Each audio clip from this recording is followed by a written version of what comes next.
Esto no es una crisis diplomática, es una señal de algo más grande. En las últimas horas, líderes de varios países han reaccionado con una dureza inusual frente a Donald Trump y su Casa Blanca. Hecho, en el contenido se afirma que están absolutamente furiosos y disgustados por la conducta del gobierno estadounidense. Al mismo tiempo, Trump publica amenazas directas. Hecho, advierte que impondrá un 100% de aranceles a Canadá si sigue adelante con un acuerdo comercial con China. Y lo dice así: China will eat Canada alive, completely devour it. Aquí está la paradoja. Trump habla como si defendiera a Estados Unidos, pero cada amenaza parece empujar a otros países a alejarse. Y eso no es abstracto, eso te afecta a ti, a los precios que pagas, a las alianzas que sostienen la economía donde vives y a cuánto poder real conserva tu país cuando deja de ser confiable. Pero aquí es donde la historia se vuelve incómoda, porque esto no va solo de Canadá ni de China. Va de lo que el mundo empieza a hacer cuando deja de tener miedo. Y eso acaba de empezar. Lo que está ocurriendo no aparece como un solo evento aislado. Hecho. En el material que compartiste, Trump no solo amenaza a Canadá con aranceles del 100%, también publica repetidamente que China está tomando el control del país y que el acuerdo comercial es uno de los peores de la historia. Al mismo tiempo, hecho, el primer ministro Mark Carney responde públicamente que Canadá seguirá adelante con el pacto y que lo hace precisamente por este tipo de amenazas. Pero aquí está el encuadre real. Esto no es una pelea bilateral, es un patrón. Cada advertencia de Trump viene acompañada de un movimiento inverso. Países buscando nuevos socios, nuevas alianzas, nuevas salidas fuera de Estados Unidos. Hecho.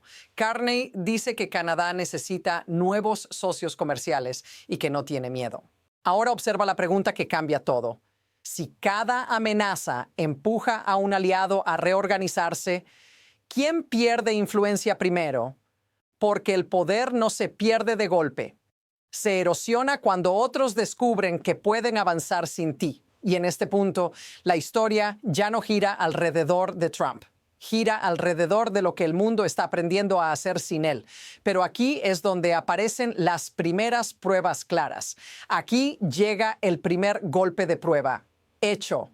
Mientras Trump lanza amenazas públicas, Mark Carney aparece ante la prensa y dice algo clave.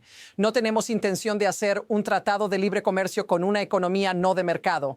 Y añade que lo acordado con China es consistente con CUSMA y con los compromisos que Canadá respeta. No grita, no amenaza, explica, en cámara, con calma. Ese contraste importa, porque mientras Trump habla en términos absolutos, China will eat Canada alive, 100% tariff, Carney responde con detalles técnicos, límites a vehículos eléctricos, requisitos de asequibilidad, protecciones adicionales. Hecho, menciona EVs, agricultura, productos pesqueros y recalca que Canadá seguirá trabajando así para siempre. Ahora, observa lo que falta. No hay disculpas, no hay marcha atrás, no hay señal de miedo. Y eso cambia la dinámica por completo. Inferencia. Cuando una amenaza no produce retroceso, deja de ser una herramienta y se convierte en ruido. Pero aquí es donde la historia empieza a escalar, porque Canadá no es el único país que está respondiendo de esta manera. Y lo que viene después ya no es diplomacia tranquila, es alineación abierta. La escalada ocurre cuando otros empiezan a hablar igual de claro. Hecho. En el material, la primera ministra de Dinamarca, Mette Frederiksen, aparece agradeciendo públicamente el apoyo europeo y diciendo que cuando Europa no está dividida y se mantiene clara y fuerte, los resultados aparecen. En el mismo contexto, Hecho pide una presencia permanente de la OTAN en el Ártico, incluida Groenlandia, y deja claro que la soberanía no puede discutirse. Esto marca un cambio. Durante años las tensiones se manejaban en privado. Ahora se dicen en voz alta, en el podio, frente a las cámaras. No es solo respuesta, es normalización del desafío, algo que antes habría sido impensable. Cuestionar abiertamente a Estados Unidos empieza a sentirse aceptable. Y hay un precedente histórico implícito aquí. Cuando los aliados descubren que actuar juntos reduce el costo individual, el equilibrio cambia rápido. Hecho. Frederiksen dice que hemos aprendido algo en los últimos días y semanas. Esa frase parece pequeña, pero no lo es. Significa adaptación. Aquí es donde la historia se vuelve peligrosa, porque una vez que la resistencia se vuelve rutina, la amenaza pierde su efecto. Y eso abre la puerta a algo mucho más grande que una disputa comercial. Aquí aparece la segunda prueba y es más incómoda. Hecho. Mientras Trump insiste en que quiere que Canadá sobreviva y prospere, el contenido muestra que al mismo tiempo amenaza con aranceles totales y acusa a China de devorar al país. Palabras de protección, acciones de castigo. Esa contradicción ya no pasa desapercibida fuera de Estados Unidos. Hecho. El material afirma que Canadá impulsa un boicot masivo contra productos y turismo estadounidense, afectando industrias concretas como el bourbon y otros licores. No es retórica, son decisiones económicas reales, tomadas por consumidores y gobiernos, y más importante aún, hecho. Se dice que ese boicot está inspirando movimientos similares en Europa, Australia, América Latina y África. Aquí es donde la percepción cambia para siempre, porque Trump habla como si tuviera toda la palanca, pero las respuestas muestran algo distinto. La presión ya no fluye en una sola dirección. Inferencia. Cuando los costos empiezan a repartirse globalmente, el país que antes imponía las reglas deja de ser intocable. Fíjate en el detalle clave. Trump publica. Amenaza, repite. Los otros responden moviendo comercio, alianzas y opinión pública. Uno crea ruido, los otros crean alternativas. Y cuando eso ocurre, el poder deja de ser una amenaza y se convierte en una pregunta abierta. Pero ahora todo empieza a acelerarse, porque no es solo un país reaccionando, son varios al mismo tiempo.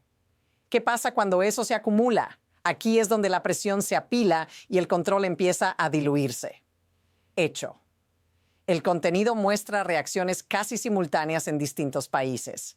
En Dinamarca, el partido de Mette Frederiksen comienza a subir en las encuestas después de enfrentarse públicamente a las amenazas. Hecho. Se señala que algo similar ocurrió antes en Canadá y Australia, donde los líderes que resistieron a Trump vieron crecer su apoyo político. Esto no es casualidad, es velocidad, amenaza, respuesta, efecto interno, y luego se repite en otro país. No hay tiempo para apagar un incendio antes de que empiece el siguiente. Inferencia. Cuando la confrontación externa empieza a fortalecer a los líderes locales, el incentivo cambia. Resistir deja de ser un riesgo y se vuelve una ventaja. Ahora suma otro elemento, hecho.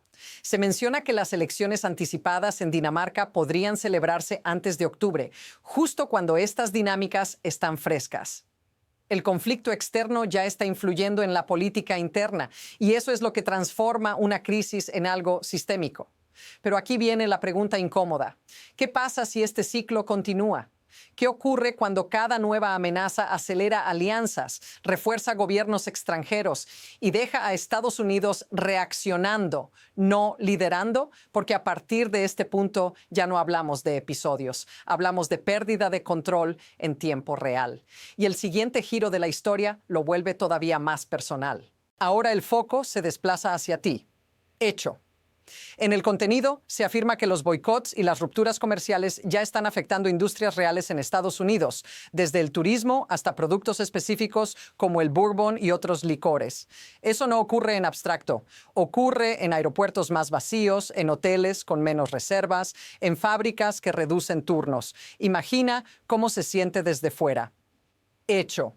Una voz desde Japón dice que lo ocurrido en Minneapolis, donde el gobierno termina matando a uno de sus propios ciudadanos y luego lo minimiza, es exactamente lo que Japón no puede convertirse. No es un ataque ideológico, es una advertencia cultural. Un país que deja de ser ejemplo, deja de ser referencia. Y cuando eso pasa, tú lo notas sin que nadie te lo explique, en precios más altos, en menos oportunidades, en alianzas que ya no funcionan igual.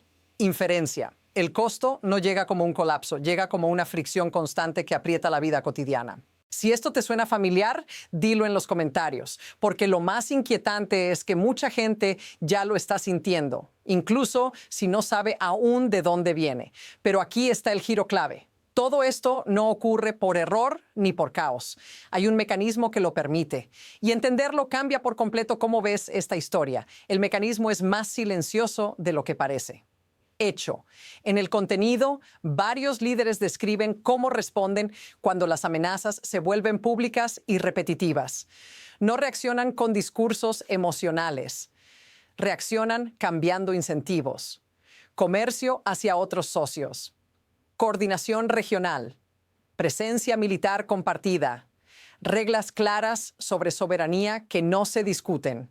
Aquí está la clave incómoda. El poder ya no se mide solo por lo que dices, sino por cuántas alternativas obligas a otros a construir. Inferencia. Cuando un actor usa la presión como espectáculo constante, empuja a los demás a diseñar sistemas que funcionen sin él. Eso reduce su palanca sin necesidad de confrontación directa. Mira el patrón. Hecho. Canadá habla de diversificación. Dinamarca pide más OTAN en el Ártico. España rechaza un Board of Peace fuera de la ONU y sin palestinos. Ucrania enumera aliados y la unidad europea.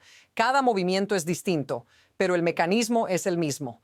Reemplazo del centro. Esto es más inteligente que la noticia diaria. No hay ruptura dramática. Hay desplazamiento. Y cuando el centro se mueve, el que antes fijaba las reglas descubre que ahora reacciona a reglas ajenas, pero el sistema todavía no ha terminado de ajustarse, porque lo que viene depende de una decisión que ya se está formando, hacia dónde se inclina el próximo paso. Ahora entramos en el tramo más incierto y por eso más decisivo. Hecho. En el contenido se muestra a países de Europa, Asia y América reforzando vínculos entre ellos mientras cuestionan abiertamente el liderazgo de Estados Unidos. Hecho. Líderes hablan de fortalecer Europa internamente, de abrirse a otras partes del mundo, de unidad que debe ser 100% efectiva y no temporal. Desde aquí se abren dos caminos claros. El primero es continuidad. Las amenazas siguen, los aliados siguen adaptándose y cada ajuste reduce un poco más la centralidad de Estados Unidos. Inferencia. No hay un colapso visible, pero sí una acumulación de decisiones que juntas cambian el equilibrio global. El segundo camino es corrección, menos espectáculo, más previsibilidad, reconstrucción de confianza institucional. Pero ese giro exige algo que no aparece todavía en el material, señales claras de límite interno. Y aquí está el detalle que acelera todo. Hecho, el economista Justin Wolfers advierte que el daño real no se mide en el próximo trimestre, sino en décadas, en empresas que nunca nacen, en ideas que se quedan fuera, en oportunidades que no se ven. El próximo movimiento ya está en marcha. La pregunta es, ¿quién lo va a definir? Y para entender por qué esto importa más de lo que parece, hay que cerrar el círculo. Todo esto se puede resumir en una sola idea que casi nunca aparece en los titulares. Hecho. Según Justin Wolfers, la riqueza de un país no depende solo del comercio inmediato, sino de instituciones estables, reglas previsibles y confianza a largo plazo. Y hecho, en el contenido, él dice que lo que se está dañando ahora no aparecerá en el próximo trimestre, sino en empresas que nunca existirán y oportunidades que los hijos sentirán como ausencias. Aquí está la refracción final. No estamos viendo una pelea ruidosa entre líderes. Estamos viendo cómo el mundo aprende a funcionar sin el actor que antes fijaba las reglas. Inferencia. Cuando eso ocurre, el poder no desaparece de golpe, se diluye. Y casi nadie nota el momento exacto en que sucede. La historia no va de Trump como persona, va de lo que ocurre cuando la presión se vuelve espectáculo y las instituciones dejan de ser confiables. Va de un sistema que se reorganiza mientras la cámara sigue enfocada en el ruido. Y lo más inquietante es esto: la próxima fase ya no será anunciada con amenazas, será silenciosa. Y cuando se haga visible, ya estará avanzada. Si quieres seguir entendiendo cómo se mueve esta reconfiguración, por qué importa y qué viene después, sigue este canal, porque esta historia no terminó aquí, apenas cambió de nivel.